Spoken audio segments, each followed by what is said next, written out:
Pues les agradecemos mucho a los que están conectados aquí en Zoom. Y este curso, bueno, después se subirá también en alguna plataforma, sobre todo en YouTube, para que se pueda ver.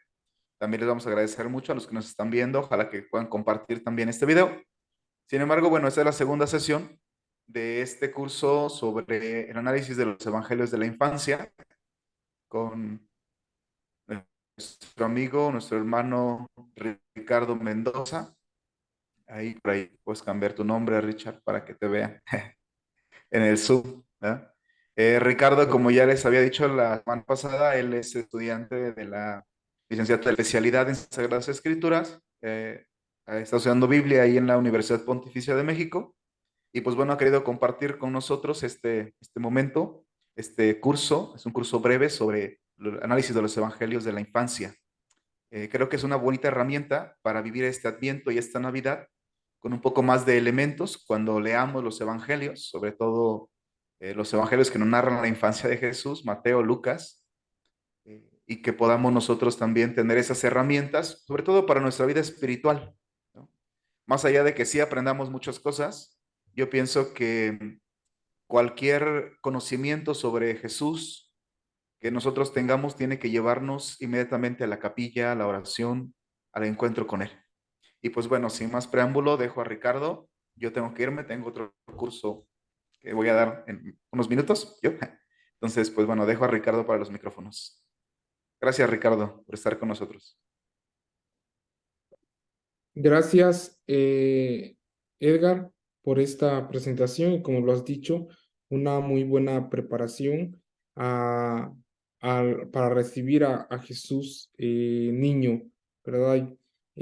Para disponer nuestro corazón a vivir esta fiesta de la humanidad, en la que realmente el verbo hace carne, toma nuestra naturaleza humana para compartir la vida, la historia con nosotros. Como tú lo decías, toda actividad con matices intelectuales que nos llevan a profundizar tienen que desembocar en la capilla y también en nuestras comunidades como praxis concreta de lo aprendido. No basta pues solamente ir escrutando, ¿verdad? Porque si no, pues es muy bueno ir aprendiendo, pero si no está ese tinte espiritual, si no le damos ese sabor de la oración, pues podemos incluso hasta perder la fe, ¿no? Entonces, siempre es bueno alimentar nuestra sabiduría con la espiritualidad. Muy bien, espero que hoy sí hayan traído su Sagrada Escritura para que podamos ir viendo. Voy a desactivar la cámara, me está marcando acá que mi señal es un poco débil, entonces para ir, no tener allí detalles de que se nos vaya a salir, nos vayamos a salir, voy a desactivar la cámara por el hecho también de que voy a compartir pantalla. Les pido que vayamos sacando nuestra Sagrada Escritura en el Evangelio de San Mateo. Vamos a ver algunos pasajes del capítulo 1 y del capítulo 2. Entonces vayamos preparando el texto sagrado para ir meditándolo. Ténganlo ya ahí a la mano, no lo vamos a leer en estos momentos, pero sí vamos a ocuparlo en un momento. Muy bien, comparto pantalla y desenfoco y quito yo mi cámara que voy a seguir. Si alguien gusta después la presentación, pues me puede escribir allí al final. Yo con gusto se las comparto para que no vayamos perdiendo allí el hilo de la exposición, tratando de escribir todo lo que veamos en el flyer, sino que vayamos también teniendo la concentración. Muy bien. Sí ven la pantalla, ¿verdad? Muy bien. Vamos a ver la cuestión de el relato de la infancia en San Mateo. Solamente unas observaciones generales. Comenzaremos con el relato mateano de la infancia, que es más breve y más manejable que el de Lucas. Eh, para esto, pues espero que hayan leído ya los capítulos 1 y 2, como se los pedí hace en 8 días, y de allí, pues, tengamos en cuenta algunos detalles que se nos van mencionando en la narración. Entonces, ahora, después de la lectura que hemos hecho y de la introducción que hemos realizado la semana pasada, es indispensable preguntarnos, ¿qué sabríamos acerca del nacimiento de Jesús si solo tuviéramos el Evangelio de Mateo? Entonces, ¿qué es lo que sabríamos? Sabríamos que nació de María, su padre es José, que lo visitaron a algunos reyes, nada más. No tendríamos más datos sobre el nacimiento de Jesús. Eso influye mucho en nuestra exposición. Por ello, voy a dar algunos datos generales sobre el Evangelio. Muchos especialistas sostienen que este evangelio fue escrito en Siria por un desconocido judeocristiano de lengua griega, que pudo haber vivido allá por los años 80 en una comunidad en donde convivían pues los judíos pues con los paganos. Entonces, esta teoría que yo he estudiado un poco, pues es algo que también está a discusión y que muchos estudiosos pues van a seguir indagando. Entonces, pero de entrada vamos a dar por asentado que quien escribió el Evangelio pues fue realmente un judeo cristiano. ¿Qué es un judeo cristiano? Un judeo cristiano es un judío convertido al cristianismo. Entonces, ahora, debemos tener en cuenta que en los círculos científicos existe hoy una unanimidad casi total en que el evangelista es desconocido, aunque mantengamos la costumbre de llamarle Mateo. Con esto no quiere decir que no vamos a creer en el Evangelio de Mateo, ¿no? Su autor es desconocido, o sea, se le atribuye a Mateo, pero pues no es Mateo el que aparece en los relatos de los evangelios. Pero a nosotros no nos interesa quién escribió, qué persona física escribió el Evangelio. A nosotros nos interesa lo que contiene el Evangelio. Y este Evangelio pues tiene una dependencia intrínseca con Marcos y con otra fuente que se llama fuente Q. Esta fuente Q recoge sobre todo los dichos y milagros que se fueron recogiendo en tiempos de Jesús.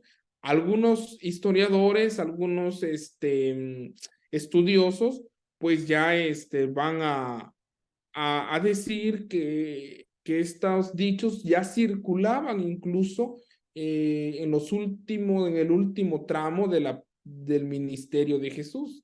Hay algunos que van a decir que estos dichos fueron poquito posterior después del acontecimiento de la resurrección. Entonces, pero no hay allí una postura muy certera. Entonces, debemos entonces entender que este evangelio pues ya es de un poquito más elaborado. Si nosotros recordamos el primer evangelio en orden cronológico que fue compuesto fue el de Marcos, ¿no? Y posteriormente es el de Mateo. Entonces, su estructura, su estilo ya ha sido mejorado, incluso el griego ya es un poquito más elaborado. Entonces, ahora, debemos entender que el Evangelio de Mateo tiene una cuestión meramente apologética, pero esta apologética no es en un sentido cerrado y dogmático en el sentido peyorativo. Cuando refiero que el Evangelio de Mateo tiene un tinte apologético, eh, me estoy refiriendo, sí, a que tiene en gran parte todas sus tesis y todo su contenido es a la defensa de un presupuesto fundamental. En este sentido, es sobre la persona de Jesucristo. Pero es una instrucción y una exhortación a una comunidad en donde conviven pues gentiles y judíos. Entonces, es muy importante tener esto. No es en sentido apologético, no sé si aquí alguno de ustedes pudiera seguir, por ejemplo, a no, y no tengo nada en contra de este hermano, ¿verdad? Se ha hecho muy viral en redes sociales, por ejemplo, el padre Luis Toro.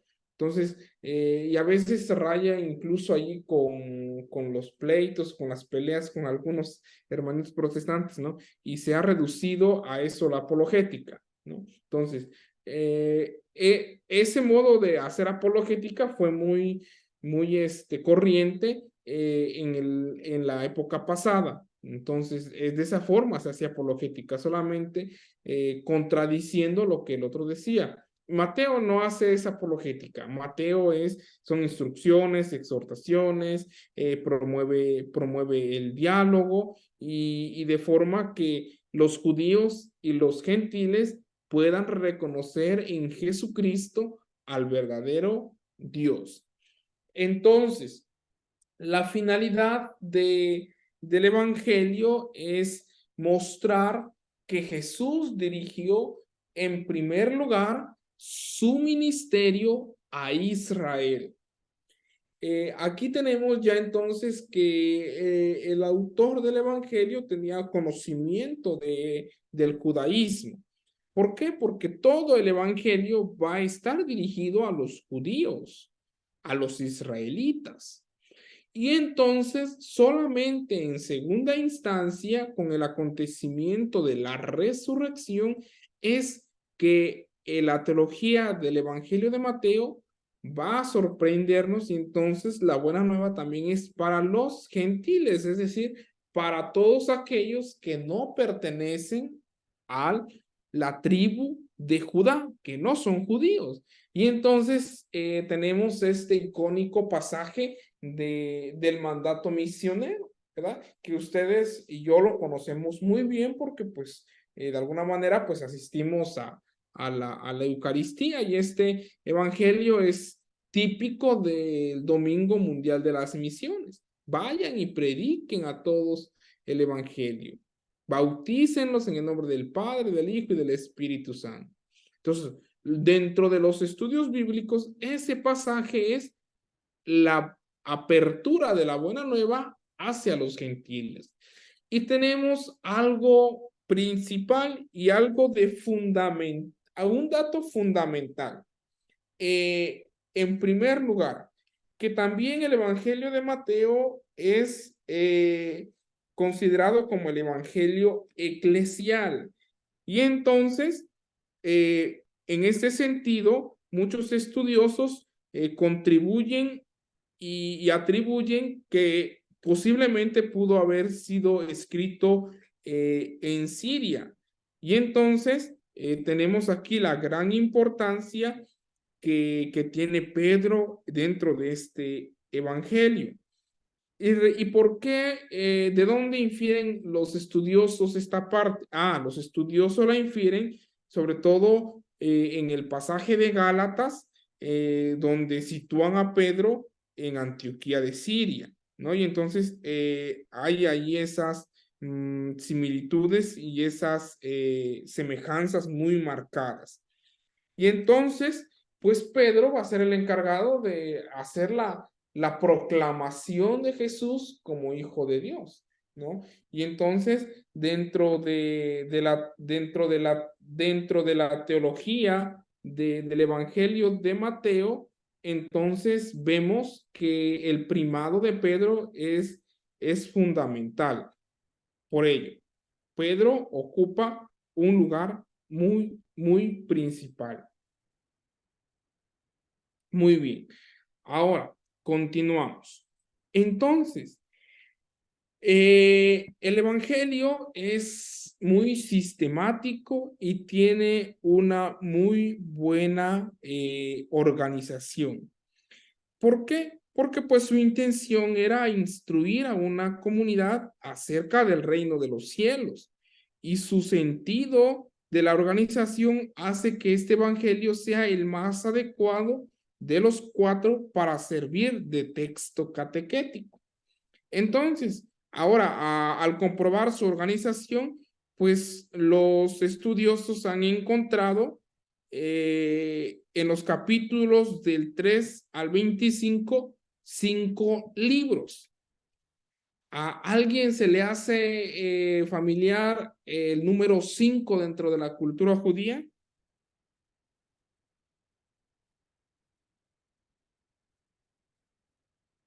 Pueden prender su micrófono, para que yo no los duerma.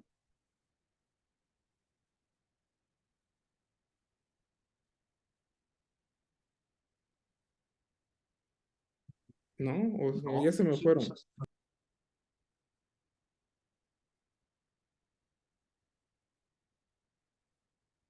Sí, sí, sí me logran escuchar bien. Perfectamente, nada más que el 5 nos dejó pensando. El 5 los dejó pensando. Muy bien, aquí en el chat dicen el Pentateuco, precisamente, ¿no?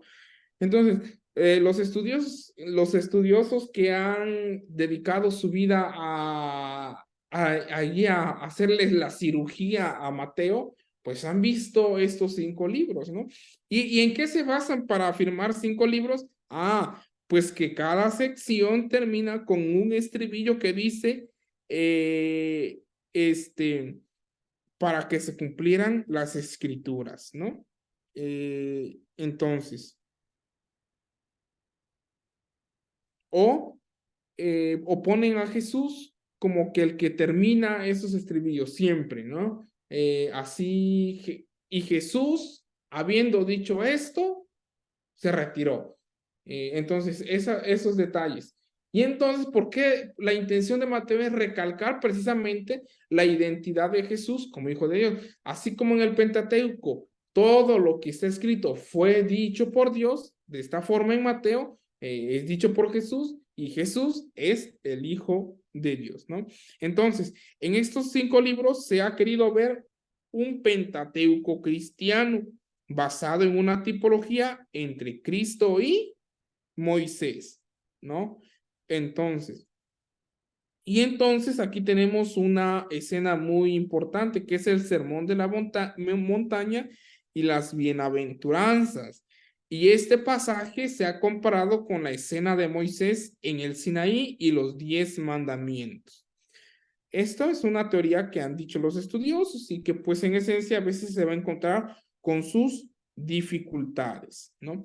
Sin embargo, no podemos dejar de afirmar que es un trasfondo importante para la tesis que de alguna manera vamos a desarrollar ahorita, más en un momento, sobre el nacimiento de Jesús. Y entonces entramos ya propiamente al relato mateano de la infancia. Y entonces vamos a decir que este evangelio pues tiene una estructura. Sin embargo, pues ya yo hace 8 días ya les comentaba que los relatos de la infancia pues tuvieron un origen y una transmisión distinta al de los acontecimientos de la muerte y de la resurrección. Yo les decía hace 8 días, ¿no? O sea, a las primeras comunidades cristianas no les interesaba anunciar el nacimiento, a las primeras comunidades lo que les interesaba era anunciar a Jesús muerto y resucitado. Entonces, los evangelios son narraciones tardías. Entonces, sin embargo, fue el mismo evangelista quien unió los dos bloques, es decir, los relatos de la infancia con los relatos del querigma cristiano primitivo. Entonces, Ahora, no debemos dejar de mencionar esto. ¿Por qué? Porque el relato de la infancia no es algo extraño en el Evangelio de Mateo, porque tanto en el relato de la infancia como en el Evangelio propiamente dicho, se encuentran muestras del mismo pensamiento. En todo el Evangelio va a ir el trasfondo de Jesucristo, hijo de David e hijo de Dios, que lo voy a explicar en un momento. Y entonces el sello de San Mateo pues va a tener las citas explícitas de la Sagrada Escritura introducidas con una fórmula que recalca su cumplimiento. Entonces, así encontramos que en los dos cuerpos de, del Evangelio de Mateo está siempre las citas del Antiguo Testamento. Pero ahora vayamos más allá de estas semejanzas generales de estilo, ¿no? El Evangelio nunca alude a los datos del relato de la infancia. Por ejemplo, aquí hay una cuestión muy importante. ¿Por qué? Porque los libros, o digamos estos dos capítulos, se han considerado mucho por los estudiosos como un libro aparte.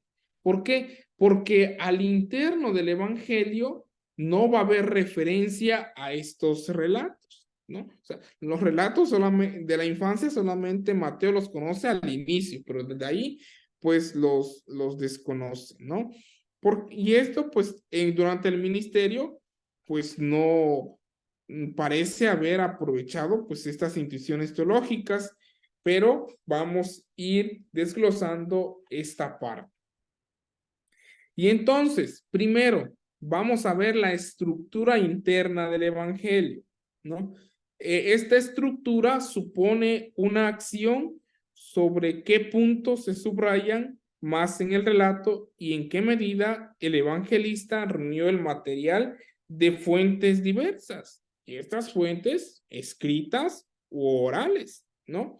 Para facilitar su comprensión, voy a ir mencionando estos puntitos. Primero, la genealogía.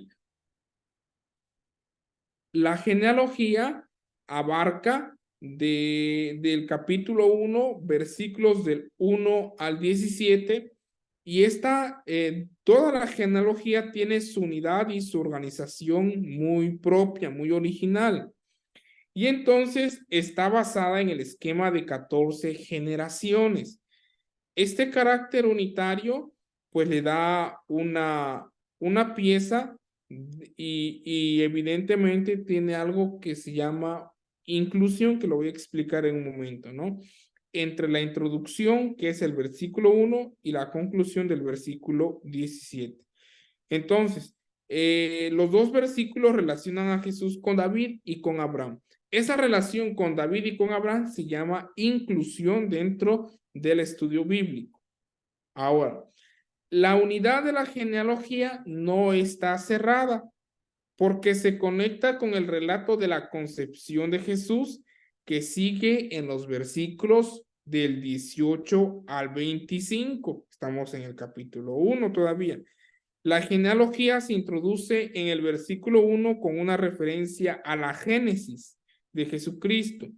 Y en el versículo 18 está el nacimiento propiamente de Jesucristo, ¿no? Y entonces dice, así fue la Génesis, así fue el nacimiento de Cristo. Entonces, esta sección explica el cómo de la descendencia davídica de Jesús, que está en el centro de la genealogía. Al evangelista lo que le interesa, el núcleo principal de tanto nombre es mostrar realmente que todo se relaciona con David. Y en este sentido, pues va a esclarecer la peculiar terminología con que la genealogía describe el linaje de Jesús, ¿no? Y lo va a describir de una forma muy peculiar, porque todo lo anterior a Jesús es por medio de la carne, ¿no?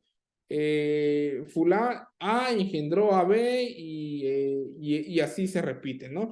Incluso en el versículo 16 va a decir, Jacob engendró a José, el esposo de María. Pero de allí hay algo muy importante.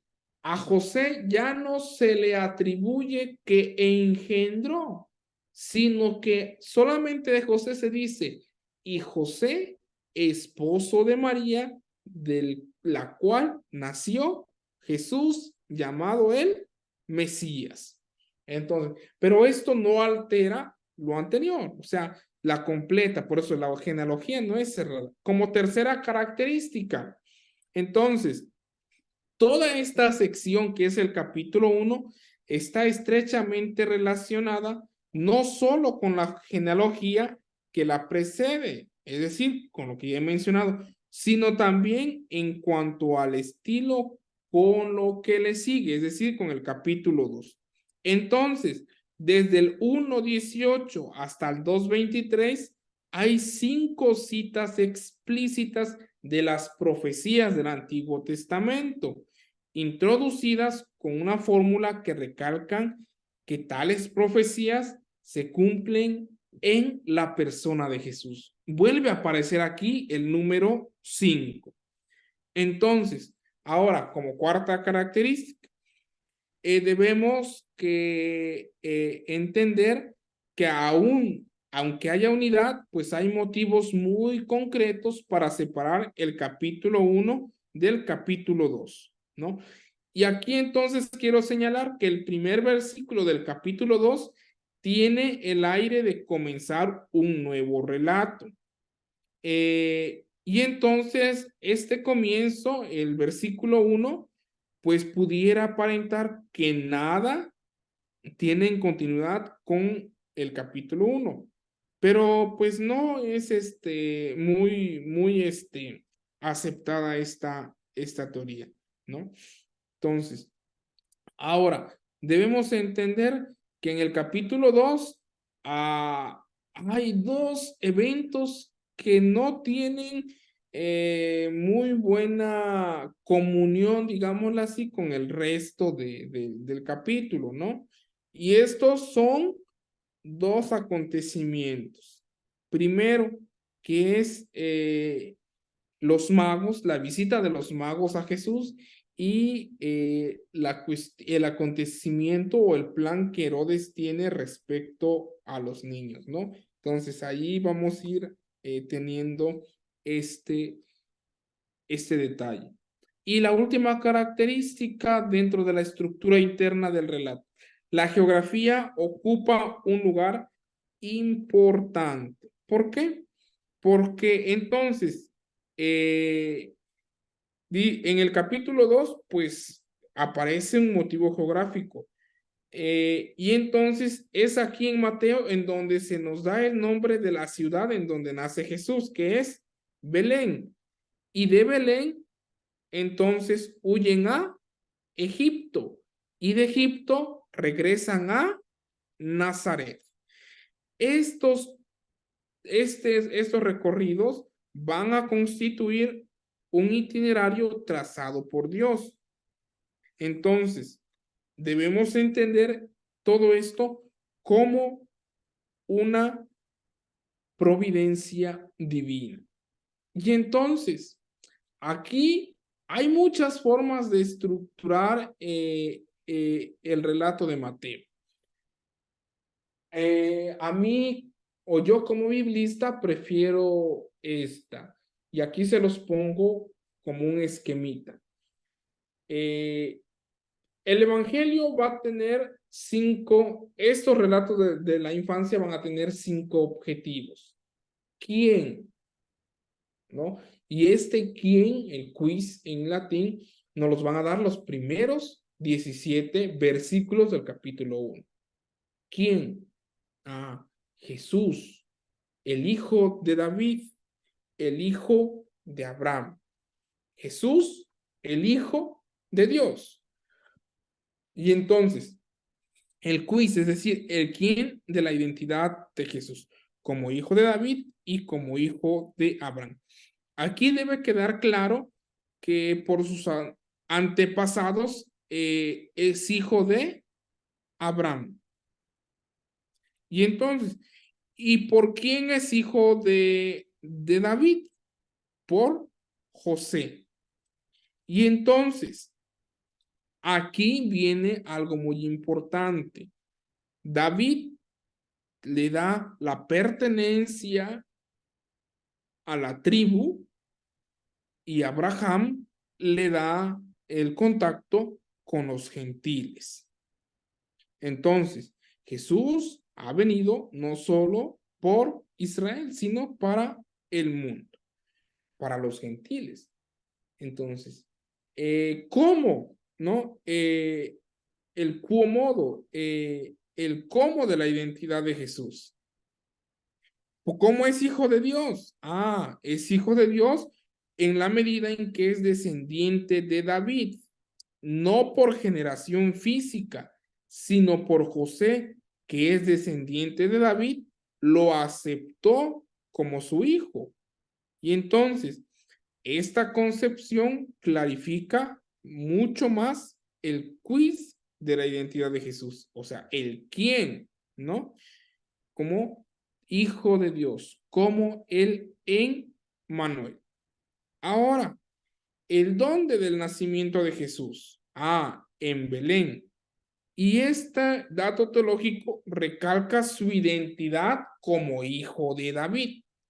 La paradoja de que unos gentiles, es decir, aquí los magos, reaccionen ante este nacimiento creyendo y adorándolo, empieza a explicar cómo Jesús actuará como hijo de Abraham. ¿Y dónde va a actuar?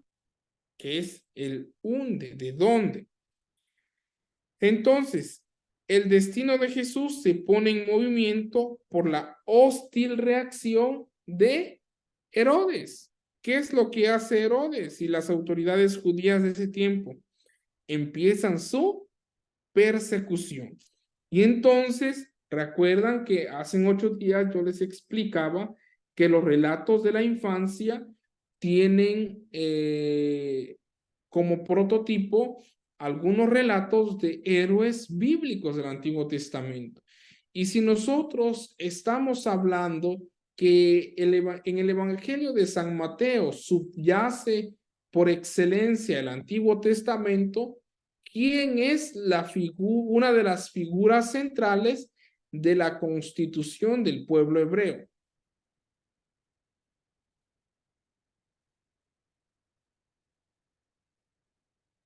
Figura central.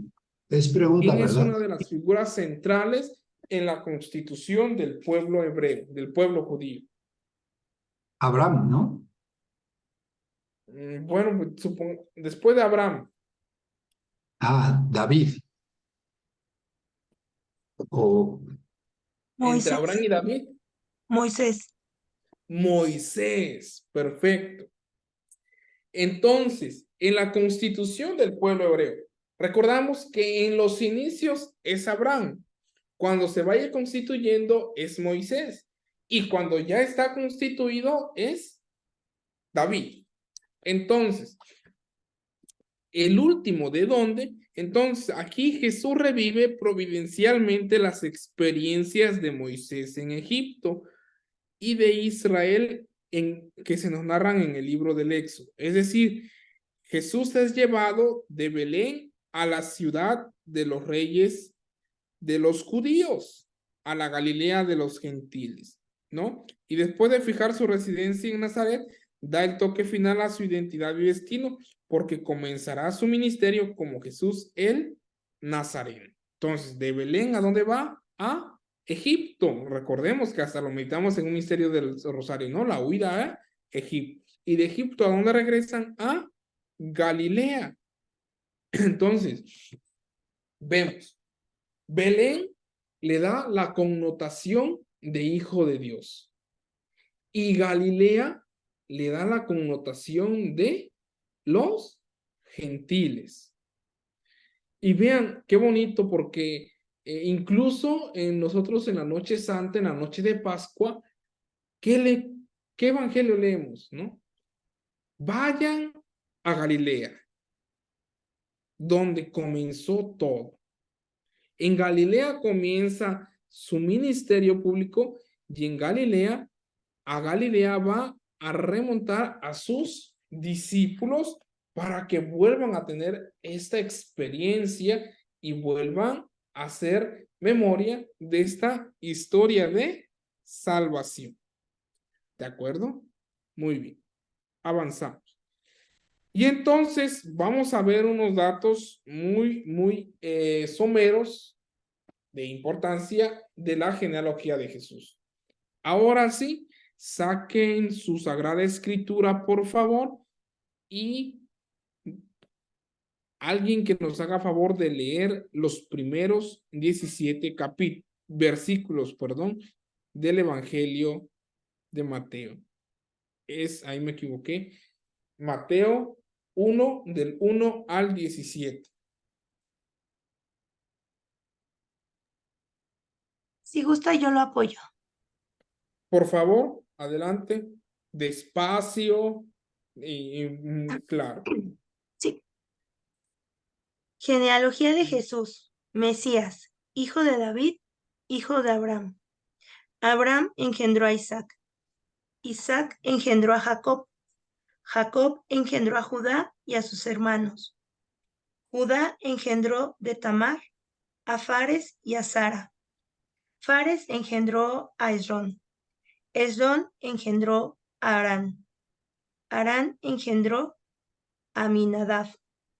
Aminadab engendró a Nazón. Nazón engendró a Salmón. Salmón engendró de Rahab a Boz. Boz engendró de Ruth a Obed. Obed engendró a Jesé. Jesé engendró al rey David. David, de la mujer de Urías, engendró a Salomón. Salomón engendró a Roboán. Roboán engendró a Abías. Abías engendró a Asa. Asa engendró a Josafat. Josafat engendró a Jorán. Jorán engendró a Osías. Osías engendró a Joatán. Joatán engendró a Acaz. Acaz engendró a Ezequías. Ezequías engendró a Manasés. Manasés engendró a Amón. Amón engendró a Josías. Josías engendró a Jeconías y a sus hermanos, cuando la deportación de Babilonia. Después de la deportación de Babilonia, Jeconías engendró a Salatiel. Salatiel engendró a Zorobabel. Zorobabel engendró a Abiud. Abiud engendró a Eliaquín. Eliaquín engendró a Azor. Azor engendró a Sadoc. Sadoc engendró a Ajín. Ajín engendró a Eliud. Eliud engendró a Eleazar. Eleazar engendró a Matán. Matán engendró a Jacob. Y Jacob engendró a José, el esposo de María, de la cual nació Jesús, llamado Mesías. Así pues, son 14 las generaciones desde Abraham hasta David, 14 desde David hasta la deportación de Babilonia y 14 desde la deportación de Babilonia hasta el Mesías. Palabra de Dios. Te alabamos, Señor. Muy bien.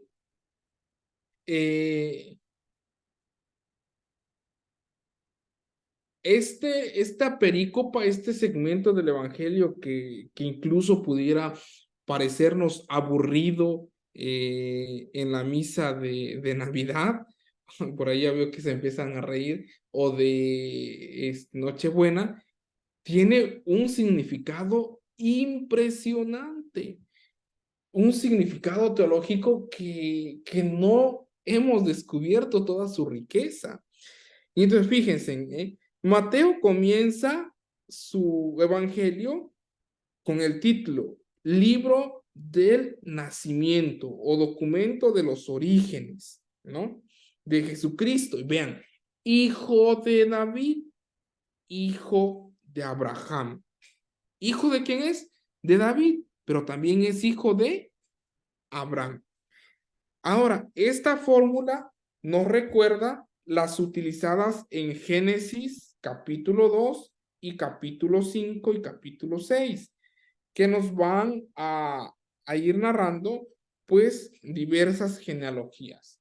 Ahora, en hebreo no se dice libro de la genealogía, sino se dice libro de las descendencias, ¿no? Los Toledot, las generaciones. Posiblemente Mateo haya ocupado esta parte, ¿no? Que es libro de la Génesis como fórmula de una traducción que se llama de la Biblia de los 70, que es la traducción que se hizo del hebreo al griego. Entonces, sobre todo de los textos sagrados. Ahora, el libro de la Génesis de Adán tenemos ya en el libro del Génesis, ¿no? Y ahora, esta fórmula sirve de introducción también al relato de Noé. Pero vean aquí lo importante.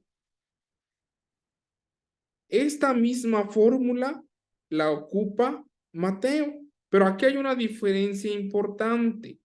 La genealogía que introduce a Noé va desde Adán hasta Noé, pero es sobre todo de los descendientes. Y entonces, en Mateo no se habla de los descendientes, ¿no? O sea, va de los antepasados. O sea, no nos interesa quién más fue primo, sobrino o tío de Jesús. Nos interesan los antepasados fundamentales. ¿Y por qué? Aquí hay un dato teológico imprescindible. Es que en la historia cristiana de la salvación ya no pueden haber más descendientes después de Jesús, porque con él ha llegado a la historia su culminación. Es decir, con Jesús hemos llegado a la meta dentro de la historia. Muy bien. Entonces, ahora, dice, el nombre de Jesucristo está unido, perdón, el nombre de Jesús está unido sobre todo al nombre del Mesías, ¿no? Y entonces, esta es una buena preparación para una genealogía y un relato que recalcará que Jesús es el cumplimiento, que en Jesús se cumple la esperanza mesiánica. Y entonces dice, Jesucristo. Esa palabrita Jesucristo es una palabra que va a empezar a ser utilizada después de la resurrección. Mientras Jesús vivía, jamás se le dio el nombre de Jesucristo, es Jesús. Y entonces Jesucristo es una de las primeras confesiones post-pascuales. Y aquí Mateo ya no los está señalando. Jesús está unido al Mesías, es decir, Jesús y Cristo, el Mesías. Jesús, Cristo, Jesús es el Mesías. Y entonces dice, origen de Jesucristo, hijo de Abraham, hijo de David, hijo de Abraham. Es decir, el Mesías tiene un origen. Ahora, la filiación davídica será el tema esencial del primer capítulo de Mateo, ¿no? Esta atribución de hijo de David. ¿Por qué? Porque el tema davídico no solo está claro en la genealogía, sino que va a estar apareciendo en la revelación también que el ángel le va a dictar a José, ¿no? Cuando le revela el nombre, entonces se lo vuelve a decir, hijo de David. Entonces, ahora, tomemos en cuenta, es indispensable para Mateo que José, un descendiente de David, acepte a Jesús como hijo. Entonces, imagínense que José hubiera dicho que no aceptara, entonces, ¿cómo estaríamos sufriendo? ¿No? Entonces, ahora, cuando se dice hijo de Abraham, entonces, estamos aquí afirmando que esta tesis, esta proposición hijo de Abraham es para justificar la llegada de un gran número de gentiles al cristianismo. Los gentiles son los que estaban por allá, andaban medios perdidos, ¿no? Que no pertenecían al judaísmo, pero que tampoco eran paganos. Entonces, cuando llegan al cristianismo y todavía no se ha redactado el evangelio, Mateo toma esta determinación para decir, la revelación, el cumplimiento de todas las promesas se da en Jesucristo. Y entonces este cumplimiento es para que sea aceptado tanto por judíos como para los que no son judíos, para los que vienen llegando. Entonces, hijo de David, podríamos decirlo, para los que confesaban en el judaísmo que el Mesías tenía que ser David, pero también para los que no tenían conocimiento y aceptaban a Jesús como su Señor, los gentiles, hijo de Abraham. Entonces, toda esta relación que tenemos de Jesús, David y Abraham es una relación que ya existía antes de que el Evangelio fuera escrito. ¿Por qué? Porque tenemos en algunos pasajes cuando dicen, pues vendrán de oriente, de occidente a sentarse en la mesa de Abraham, de Isaac y de Jacob, ¿no? Vemos que Jesús mismo le va a decir al centurión esto en el capítulo 8, versículo 11. Pero también cuando se le cuestiona el origen de Jesús, entonces Jesús va a decir, también Dios es capaz de suscitar nuevos hijos de nuestro padre Abraham, ¿no? Entonces, para Mateo, la designación de Jesús como hijo de Abraham puede indicar que él es la descendencia de Abraham, porque en todas las naciones de la tierra se bendecirán. Recordemos aquel pasaje del Génesis cuando Abraham cree y entonces hay una salida y entonces Dios le promete la multiplicación de su descendencia, pero también le promete la bendición de estas, ¿no? Entonces, tenemos que tener esta parte. Y entonces todo esto destaca un plan providencial de Dios para la humanidad. Y nos va diciendo que pues Dios va obrando, va haciendo de la historia pues una historia de salvación, va encarnándose en la historia, esto que les he repetido mucho. No es ajeno a la historia, incide. Jesús se inserta en la historia, pero no en la historia abstracta, en la historia de un pueblo. Y entonces, esto es importante. Además de que como justificación, para mostrar también la realeza de una persona o la importancia que jugaba un líder en una comunidad o en un grupo, era necesario también poner su origen, ¿no? Y este origen era por sucesión o por designación. Entonces Mateo dice, nuestro líder tiene un origen y es el origen de David. Y entonces David hasta la fecha sigue jugando un papel importante dentro del judaísmo contemporáneo. Y entonces Jesús es hijo de David. Jesús realmente es el Mesías. Muy bien. Vamos continuando entonces. Ahora, algo muy importante y que la mayoría de nuestros espectadores ahorita son mujeres. Yo quisiera hacerles una pregunta. ¿Ustedes en alguna homilía han escuchado por qué aparecen las mujeres en el relato de la infancia? ¿Qué les ha dicho el padre que celebra la misa ahí?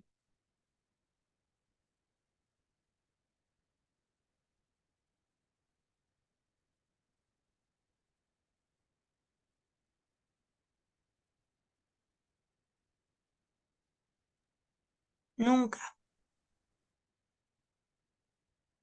Sí, adelante.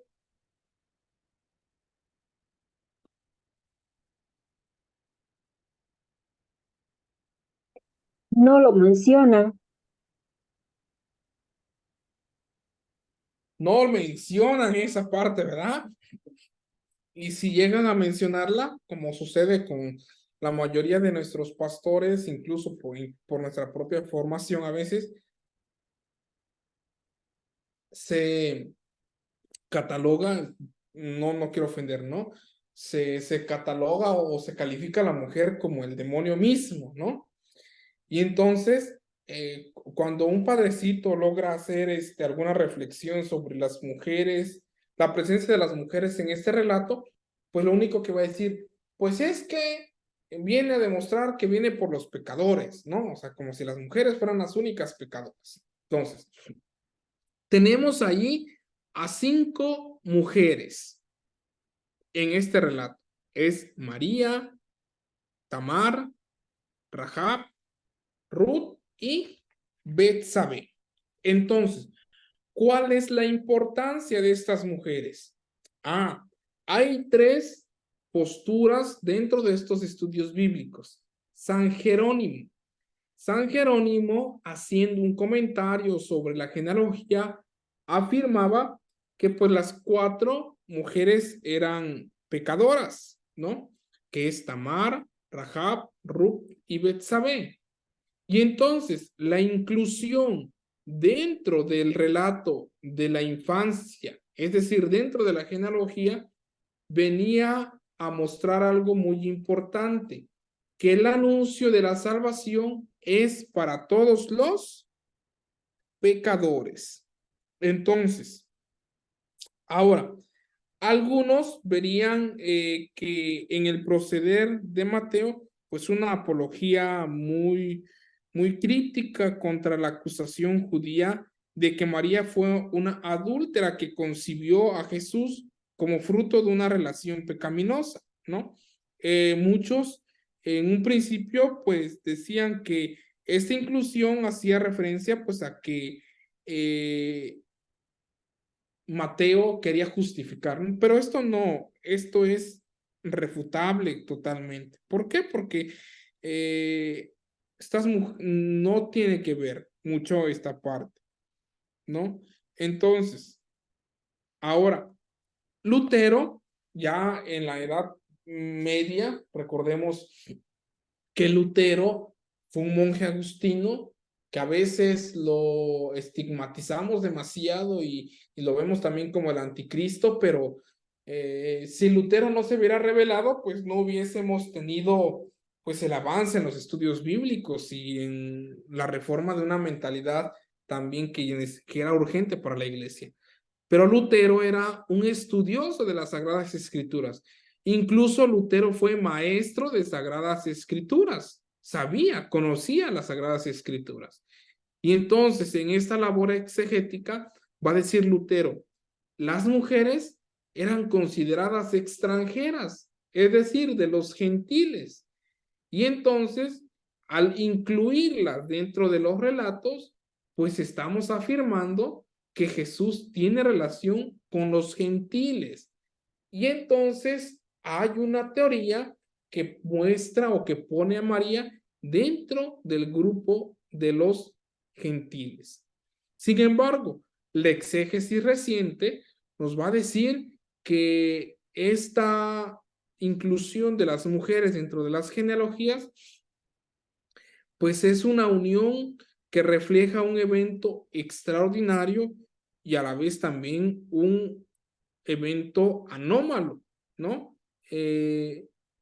en la unión con su pareja, ¿no? Y entonces, esta unión tanto extraordinaria como anómala, pues va a posibilitar el linaje del Mesías, ¿no? Entonces, por ejemplo, ¿no? Bueno, ya no tenemos más tiempo para explicar, pero hay muchos, aquí las mujeres que van a tener incidencia, pues van a haber dos que van a ser consideradas como prostitutas y aún así van a dar descendencia del vástago de David, van a conservar este linaje. Pero otros acontecimientos también en los que no se pueden embarazar y entonces hay intervención divina. Entonces, esto es el evento extraordinario que posibilita la descendencia. Y entonces, esta unión, pues, va a hacer de las mujeres el icono de la providencia de Dios.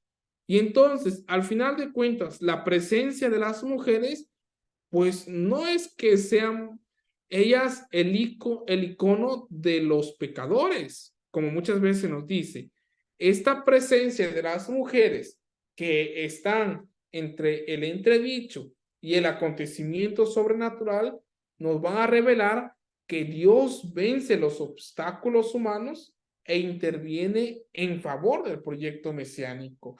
Dios no abandona, no deja a su pueblo solo, sino que va a ir interviniendo de forma concreta para lograr que el Mesías se haga presente dentro de su pueblo. Ahora, debemos entender muy bien que la estructura de la genealogía de Mateo no es histórica, sino artificial.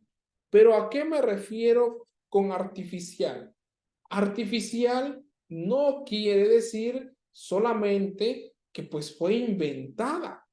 No, el objetivo principal de las genealogías es de carácter teológico.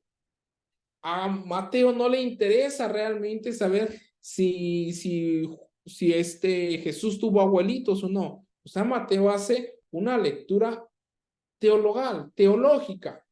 Y entonces, cuando se dice que es artificial, no quiere decir que Mateo estuvo allí inventándose algo porque no tenía nada que hacer, no. Cuando se dice artificial es que ya había por una tradición, recordemos las tradiciones prematianas, había ya posturas que venían afirmando la descendencia del Mesías. Y entonces Mateo toma las listas que ya habían y entonces le agrega el nombre de Jesús y de José. Cuando Mateo está componiendo las genealogías, no está pensando en el número exacto, ¿no? Y pues ya al final, entonces le da el número de 14 generaciones que transcurren en bloques de 3. Por eso, el número 14 de entrada no tiene un simbolismo especial. Entonces, ahora, hay estudios que se han hecho que el 3 por 7 de Mateo pues equivaldrá al 6 por 7, es decir, que Jesús fue precedido por 6 periodos de 7 generaciones, ¿no? Entonces, permítanme un tantito. Entonces, ¿cuánto nos dan 6 por 7?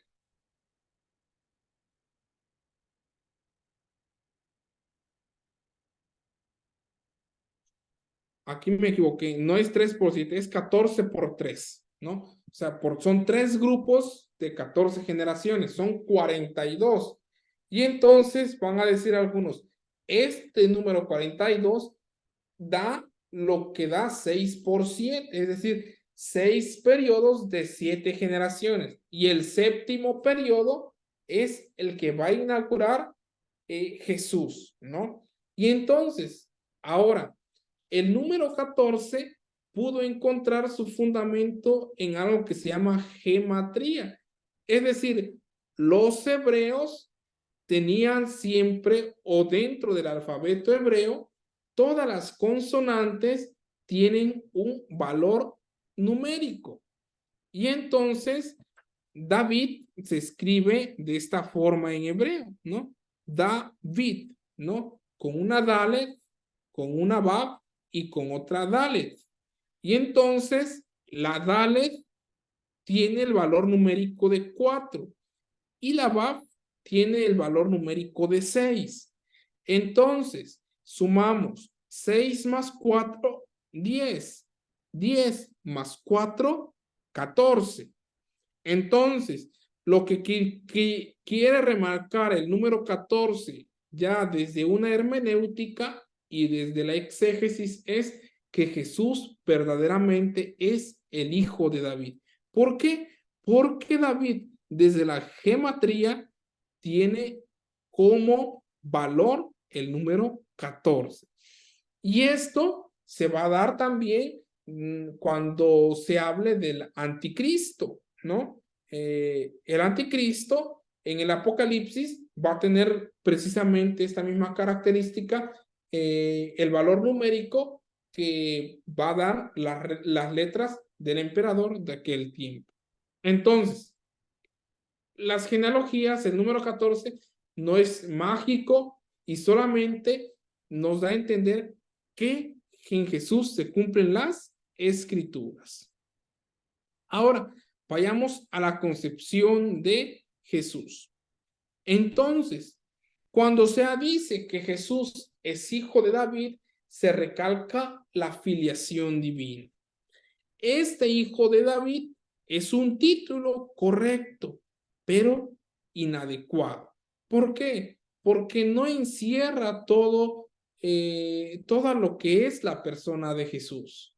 Entonces, ese título que quiere dar a conocer la divinidad, pues sobre todo va a ser patente después de la resurrección, pero en su momento histórico, en su misión, pues ahí hay unas controversias, algunos dimes y diretes con algunos exégetas, y hay todo un contraste muchas veces. Pero tenemos que entender que hijo de Dios es primero atribuido por sus apóstoles y después de sus apóstoles va a ser confesado por la comunidad. A diferencia de Marcos, ¿no? En Marcos los discípulos ni siquiera descubren que Jesús es el Hijo de Dios, sino que va a ser hasta después, ¿no? En Mateo, quienes descubren, quienes llegan a la revelación plena de que Jesús es el Hijo de Dios son los apóstoles. Recordemos aquel pasaje cuando Jesús les pregunta, ¿qué dicen o quién dice la gente que soy yo? Y entonces ahí hay un momento de revelación. Y entonces, la resurrección lo va a revelar precisamente como hijo de Dios. Y entonces, esta promesa que lo hace constituirse como hijo de Dios ya fue anunciada en el Antiguo Testamento, en la segunda carta de Samuel. Y entonces, allí se nos habla de la coronación del rey y que cuando al rey se le corona, entonces se le da precisamente el título de hijo de Dios. Y podríamos decir aquí nosotros, ¿cuándo es coronado Jesús? Jesús es coronado cuando resucita. ¿Por qué? Porque entonces es llevado o se eleva hacia la presencia del Padre, lo entroniza el Padre y le da el lugar a su diestra, a su derecha. Entonces, la resurrección es clave para esta confesión de Jesucristo como hijo de David, que lo va a proclamar como hijo de Dios. Este es el mensaje central de la cristología de Mateo. Entonces, aquí el cómo de la identidad de Jesús. Entonces, ¿cómo es que llega a ser hijo de David? precisamente por José. Y entonces José asume la paternidad legal, pero esta paternidad legal es dictada por el ángel. El ángel se le revela. Entonces, a comparación de Lucas, en Lucas, ¿a quién se le revela el ángel? ¿O a quién se le presenta el ángel?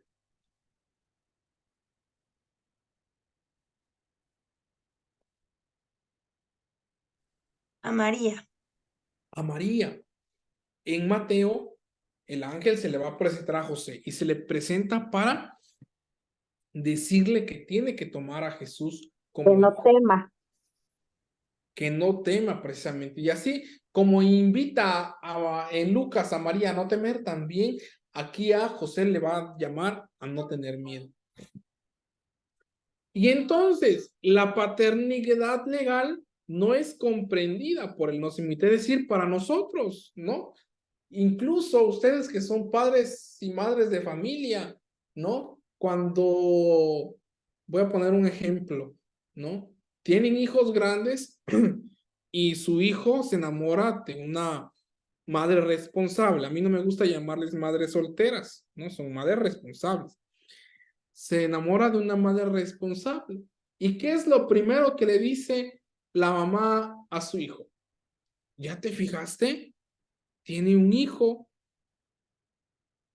Y entonces, ¿por qué? Porque no comprendemos nuestra mentalidad, no comprende que el ser padre no solamente es el que genera la vida, el que engendra, sino el padre es el que adopta para dar vida. Es decir, el que va haciendo de la vida de la criatura algo fenomenal, podríamos decirlo con el lenguaje de los jóvenes. Es decir, va inundando de sentido la vida. Para el semita no estaba tan complicado esto. ¿Por qué? Porque en la mentalidad judía incluso existía el matrimonio por levirato.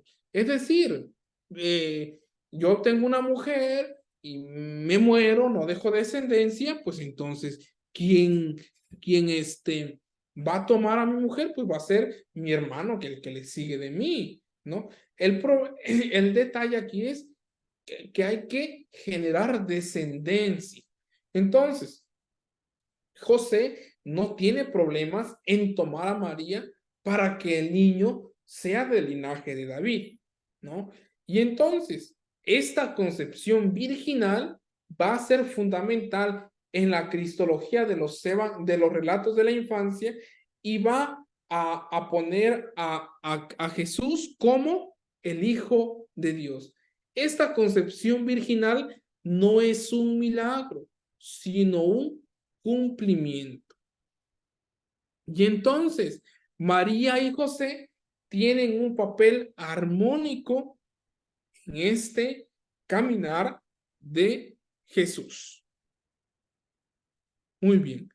Ahora, vamos a leer Mateo 1 del 21 del 21 al 24. Por favor, alguien que nos los lea.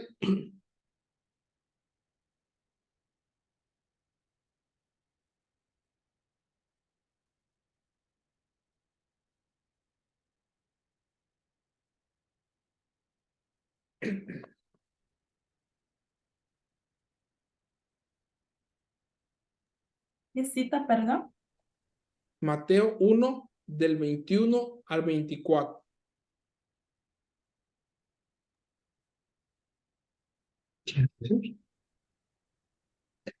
¿Dónde está? 1, Mateo 1 del 21 al 24. ¿Se lo leo? Por favor. Dará a luz un hijo y le pondrás por nombre Jesús, porque él salvará a su pueblo de los pecados.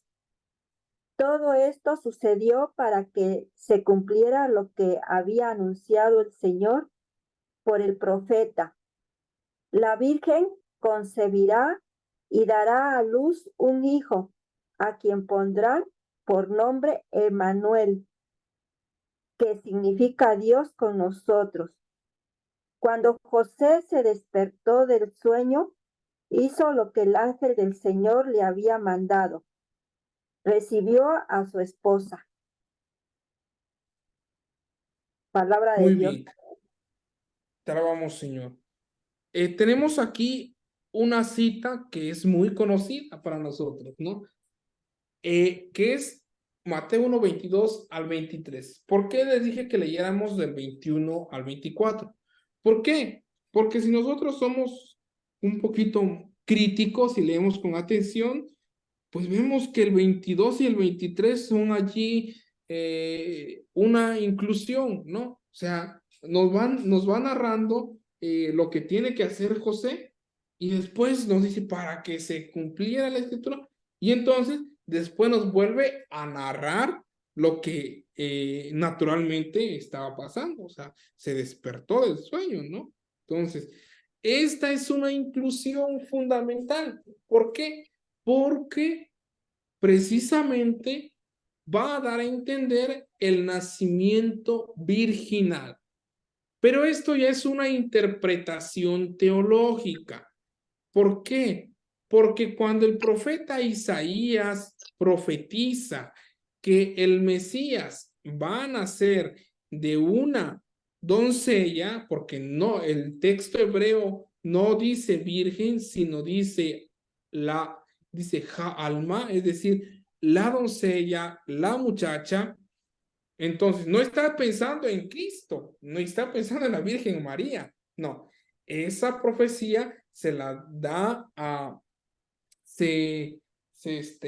se hace pues mucho tiempo atrás. Y lo que va a hacer San Mateo, pues la va a incluir para darle peso teológico, vamos a llamar así, a la concepción virginal de Jesús. Entonces, esta inclusión nosotros tenemos que entenderla muy bien. ¿Por qué? Porque entonces nos da a entender que realmente Jesús fue concebido por obra del Espíritu Santo. Es decir, se gestó en el vientre de María, pero no hubo relación coital, no hubo deseo de la carne, sino que todo fue entonces de forma espiritual o mística, vamos a llamarla así, que el Espíritu Santo fue quien fecundó allí a la Virgen María.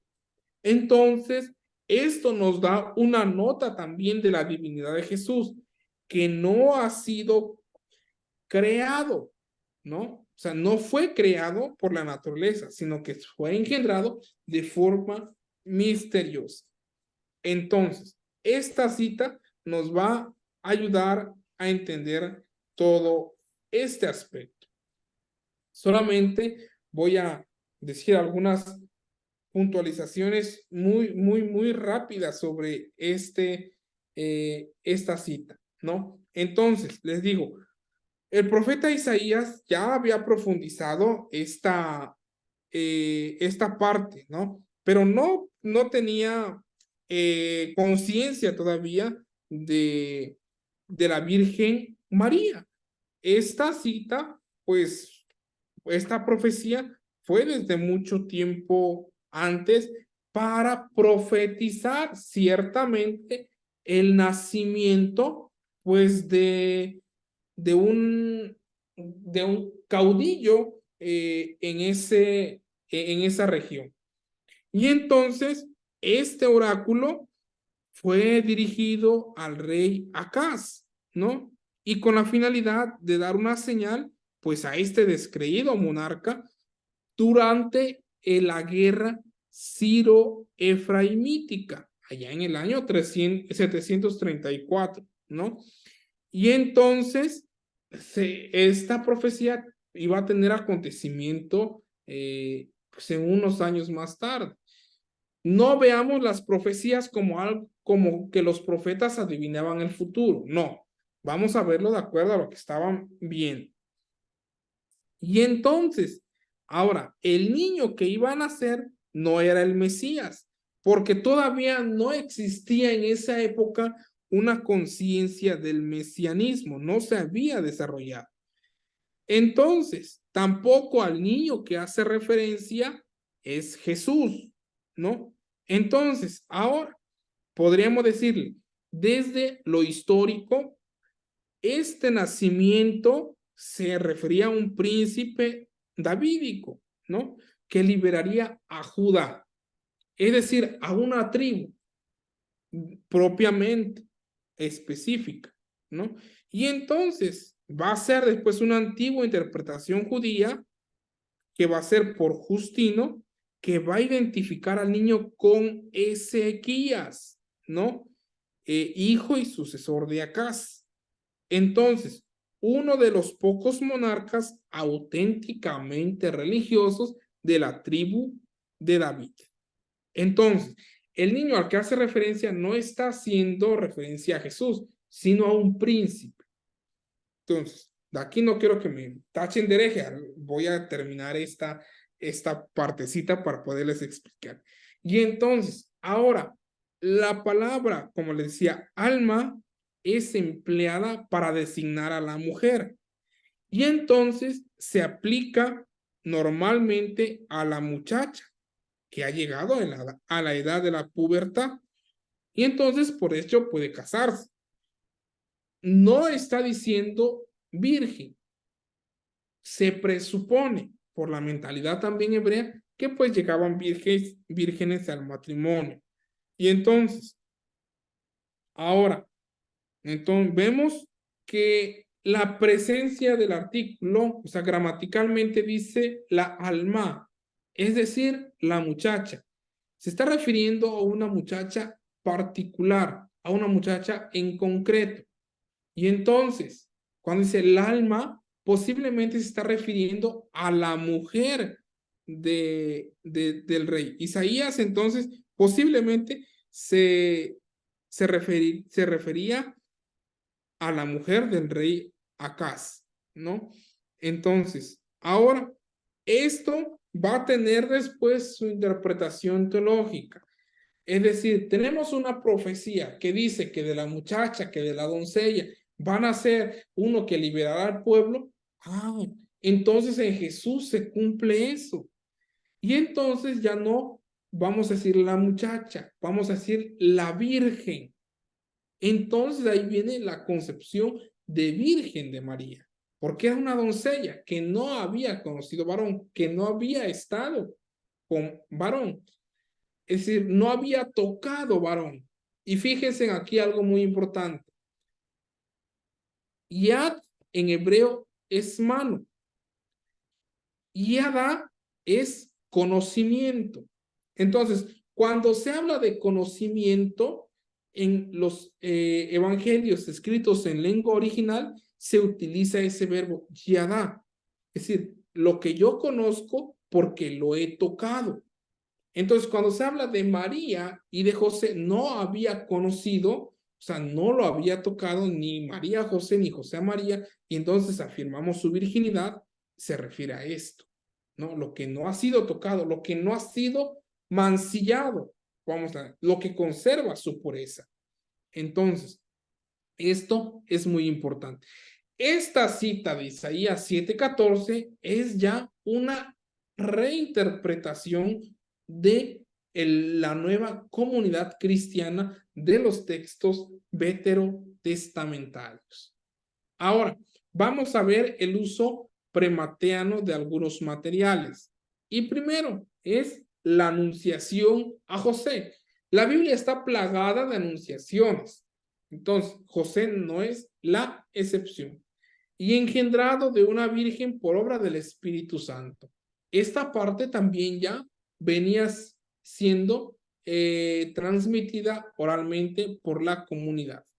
Ahora, para ir terminando, tenemos un pasaje icónico, los magos que rinden homenaje al rey de los judíos. Y tenemos el capítulo 2, los primeros 12 versículos. ¿Alguien que nos ayude a leerlo, por favor?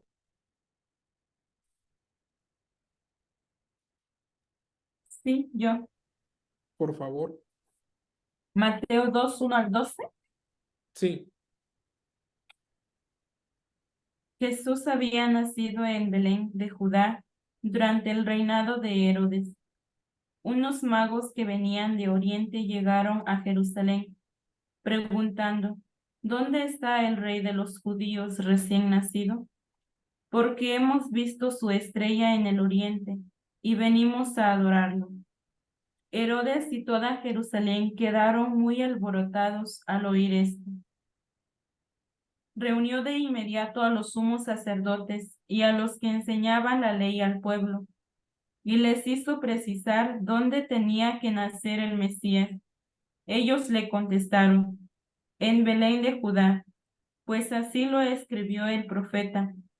Y tú, Belén, tierra de Judá, no eres en absoluto la más pequeña entre los pueblos de Judá, porque de ti saldrá un jefe, el que apacentará a mi pueblo Israel. Entonces Herodes llamó en privado a los magos y les hizo precisar la fecha en que se les había aparecido la estrella.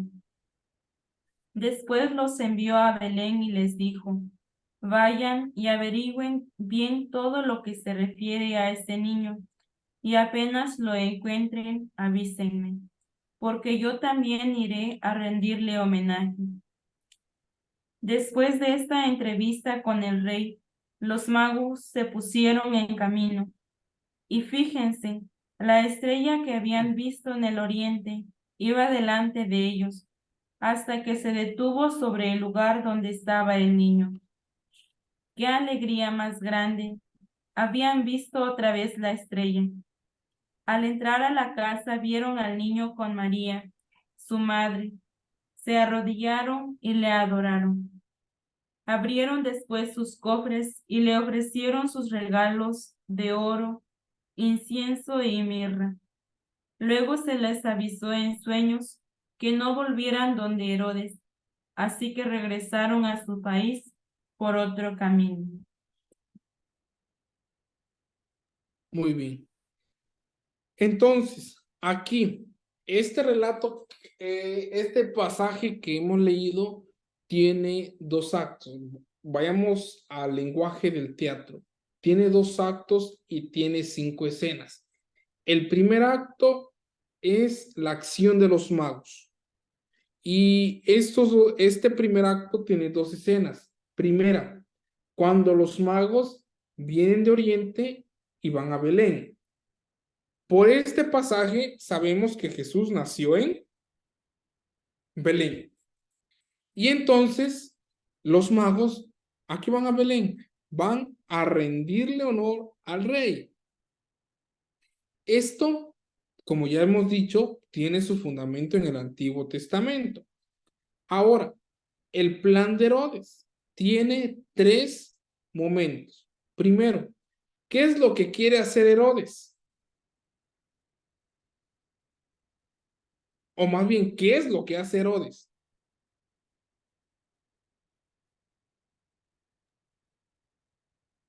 Pues se reunió con los sumos sacerdotes ¿Para qué?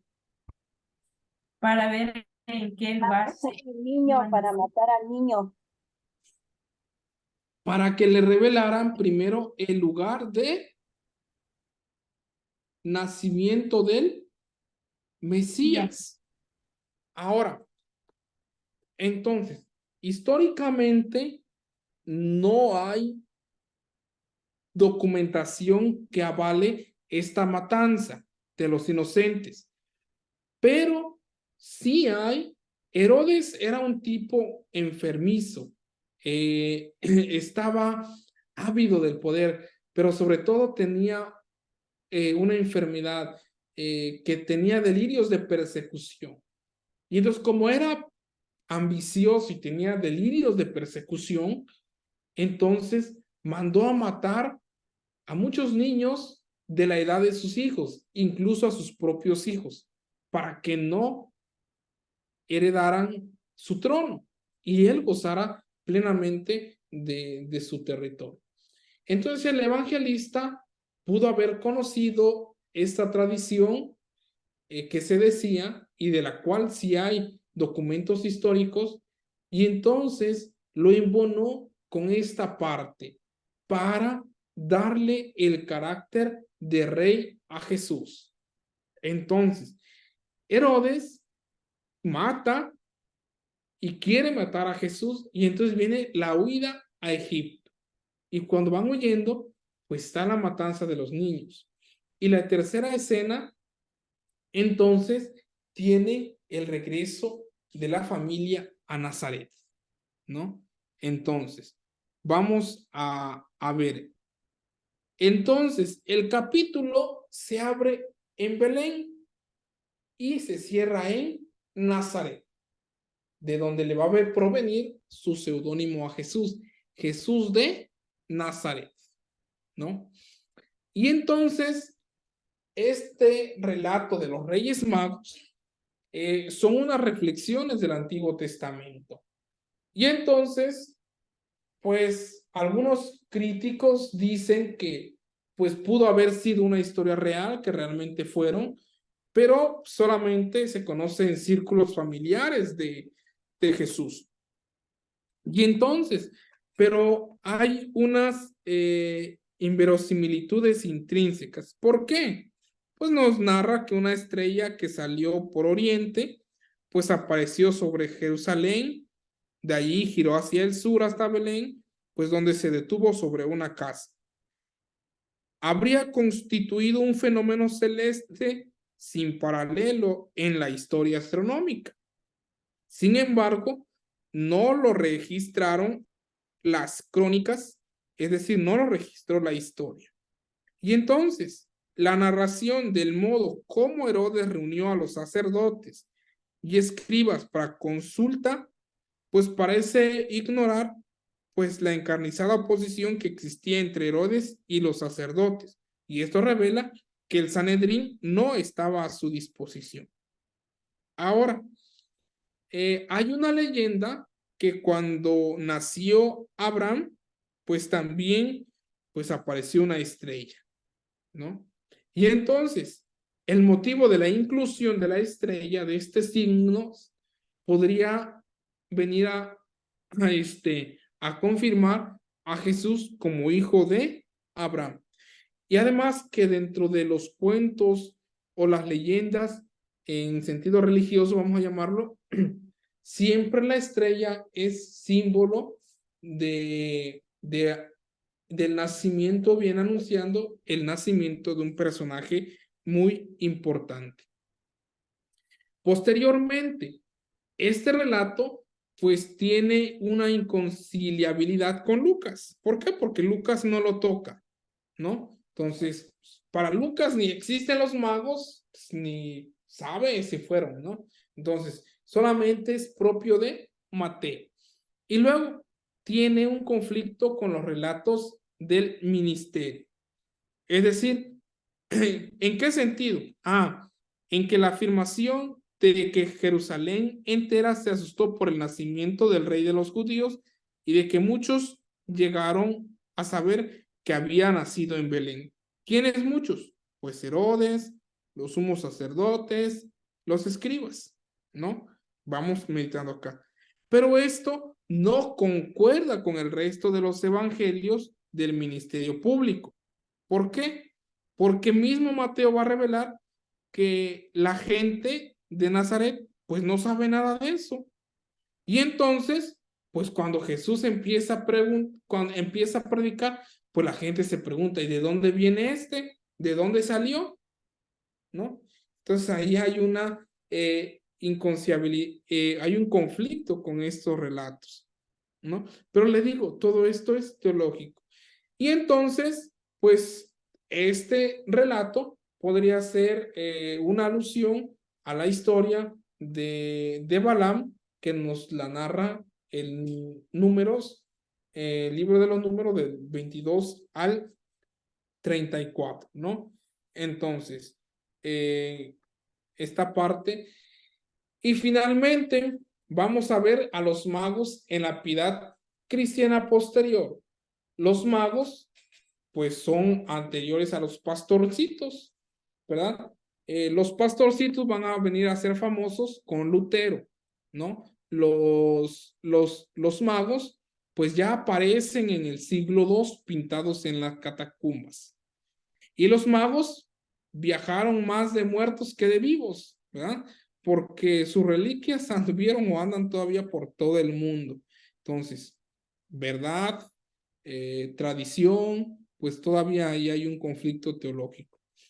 La crítica bíblica, es decir, los estudios de historia y crítica bíblica, afirman que no hubo magos. Sin embargo, este relato pertenece a un midrash cristiano, es decir, todos los pueblos tienen que venir a postrarse a Jesús. Y entonces, en este género midrash cristiano, se considera a los magos como reyes, ya se señala su número, que ha habido mucha, vamos a llamar conflicto, porque unos dicen, a lo largo de la historia, muchos han pensado que son 2, otros ponen hasta 16, algunos ponen 8, pero sobre todo acá en nuestro lado de la teología occidental, ponen 3. ¿Y de dónde se infiere esto? Porque por los regalos, ¿no? Le llevaron incienso, oro y mirra. Entonces, pues ahí se dice que eran 3. Y entonces, pues, se les da también su nombre, que son los que nos han llegado hasta hoy, ¿no? Que son, ¿quiénes se acuerdan?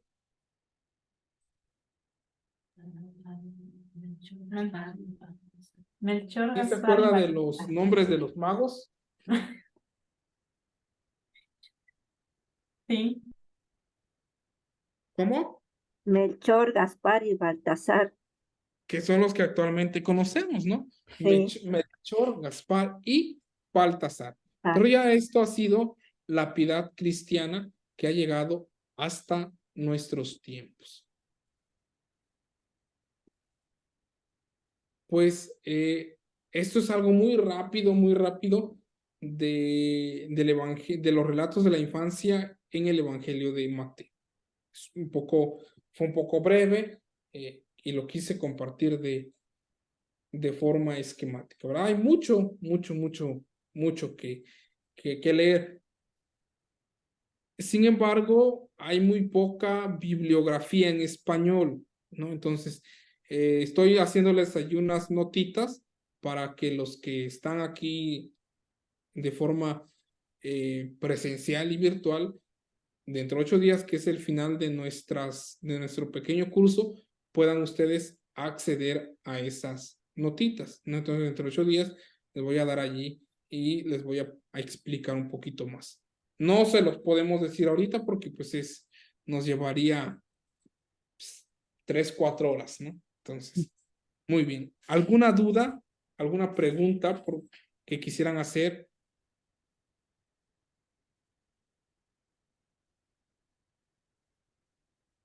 pues no.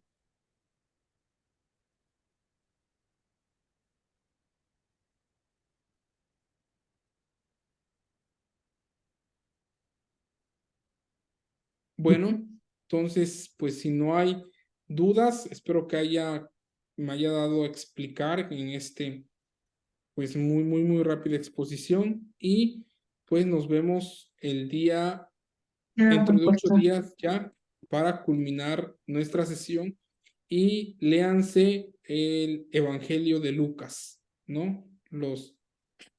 También los 2 primeros capítulos del Evangelio de San Lucas, en donde tenemos el pasaje, pues, también de la Anunciación 20. y estos relatos de la infancia, ¿no? Igual los 2 primeros capítulos, 1 y 2 de San Lucas.